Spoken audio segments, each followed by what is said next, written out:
Have you ever wished there was a simple, grace-filled framework to grow in love, honesty, and Christ-like communication within your home? Well, that is exactly what we are looking at today in this explainer. We're going to explore a structured pathway that's designed not for achieving some impossible perfection, but really just for learning to love like Christ within our most important relationships. Okay, let's dive into this. Here is our agenda. First, love as the foundation. Second, preparing the heart. Third, the 3-minute share. Fourth, reflect, clarify, and pray. And finally, modeling humility and grace. Section 1. Love as the foundation, grounding our words. 1 Corinthians cuts right to the core for us. Love is patient and kind. Love does not insist on its own way. This absolute biblical definition is the unbreakable foundation for these family conversations. We're deliberately choosing love, even, and maybe especially, on the days we just don't naturally feel like it. And why do we do this? Well, it's because of the gospel. Because of the ultimate sacrifice of the cross and the ultimate authority of the crown, our motivation is totally clear. Christ loved us with patience, kindness, and grace. He forgives us, and He changes us. Since every single person in the family is made in God's image, our words matter deeply. They are literally tools meant to build each other up. Section 2. Preparing the heart, internal readiness.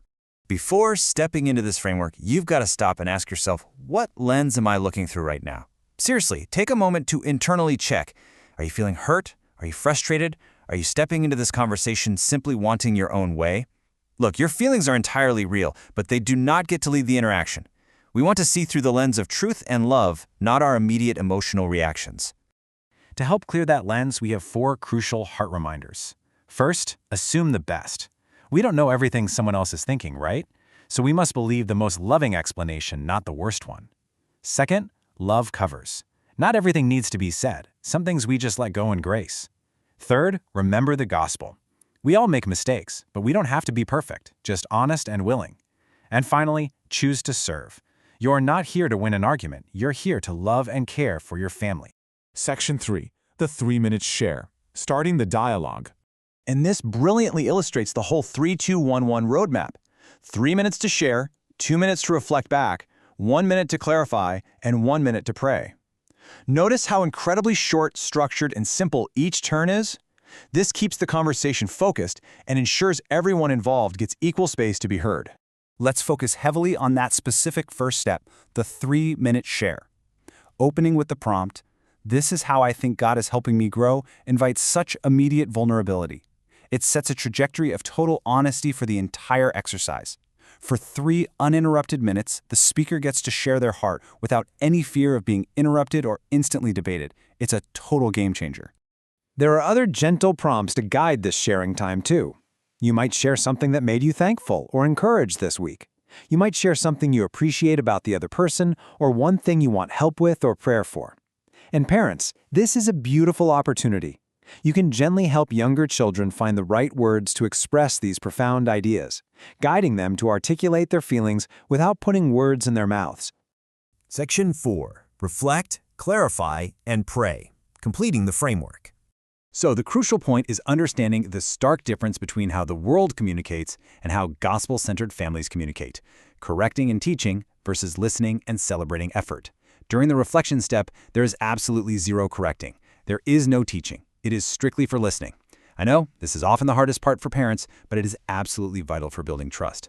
For 2 minutes, the listener's only job is to reflect back what they heard. You simply say, "I heard you say," or "It sounds like you felt," or "You said you want to grow in." You are ensuring deep understanding and validating the speaker without adding a single new opinion or critique of your own. Following that, we have the final 2 minutes. The speaker gets 1 minute to clarify, saying, "Yes, that's right," or "Actually, scratch that, one thing I meant was," and then the listener spends 1 minute praying. Thank God, ask for help, and pray specifically for what was just shared. This relies entirely on the Holy Spirit's guidance, our ultimate helper, to bind the conversation together in grace. Section 5. Modeling humility and grace, ongoing growth. Utilizing this framework isn't about running it flawlessly every single time. It requires immense, ongoing grace. As leaders in the home, you have to show how this is done. Model honesty and humility first by going first and being truly vulnerable with your kids. Keep the tone light, not heavy or purely disciplinary. Help your children find their words without taking over their turn. Above all, celebrate their effort over perfection.